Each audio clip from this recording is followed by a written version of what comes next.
The U.S. trying to block Iran from getting nuclear weapons, moving to restore suspended sanctions on Iran with a snapback provision to apply further pressure on the Iranian regime. But key U.S. allies, the U.K., France, and Germany, they're rejecting the Trump administration's bid to reinstate sanctions suspended by the Iran nuclear deal, saying that the U.S. lacks legal authority to restore the measures since the U.S. withdrew from the 2018 agreement. Here's Secretary of State Mike Pompeo. Watch. It's disappointing because privately, every world leader, every one of my counterparts tells me that America is doing the right thing. No one has come to me and advocated for allowing Iran to have these weapon systems. And so for them not to stand up and tell the world publicly at the United Nations, yep, this is the right thing, it's incomprehensible to me. To side with the Russians and the Chinese on this important issue at this important moment in time at the UN. Well, just yesterday, Iran unveiled 2 new missiles, one named after Iranian General Qasem Soleimani. With me now to discuss it, former National Security Council Chief of Staff, Fred Fleitz. Fred, great to see you. Let's get straight to it here. You've got a president who is taking a tough stance on Iran. This is a difficult time period to be doing that because it raises tensions and it gets people a little nervous. At the same time, he's taking concrete action. Yet the allies don't really want to get behind him because of very complex global deals and side alliances that they've probably made. What are your thoughts on how the president will proceed and move forward with Iran and its most recent actions?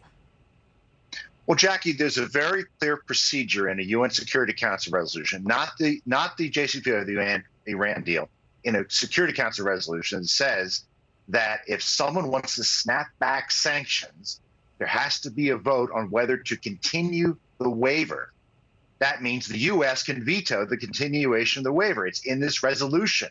Russia and China can't stop it. So basically, our European allies are just deciding to ignore this procedure because they are elitist globalists who like this Iran deal. They like what Obama did, and they are appeasing Iran. And given Iran's behavior over the past 2 years, massive violations of the nuclear deal. They fired missiles at our troops in Iraq earlier this year. They attacked an oil refinery in Saudi Arabia last fall. It's just appalling to see the spinelessness from the Europeans. All right, let's step back for a second and take the Europeans out of the equation and look at the upcoming election, for example. Certainly the Iranian regime, certainly the Chinese, they don't want President Trump to be reelected because he has been very tough on them, probably the toughest of any recent president in history. Your thoughts on sort of how people are looking at Middle Eastern issues and global issues as they go to the voting booth? Yes, they're scared of these tensions, but at the same time, it's the first time anyone is trying to stop Iran or stop China from doing harm to the United States.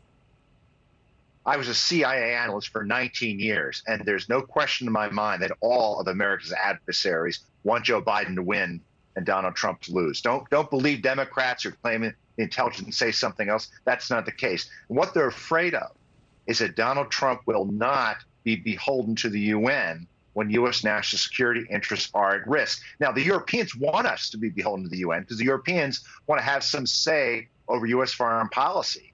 That's not the way it's supposed to operate. The U.S. president answers to the U.S. Constitution first and the American people, not the UN Charter. Yeah, it'll be interesting to see how people vote and also what happens. Fred, thanks so much for your time tonight. Really appreciate it. Good to be here.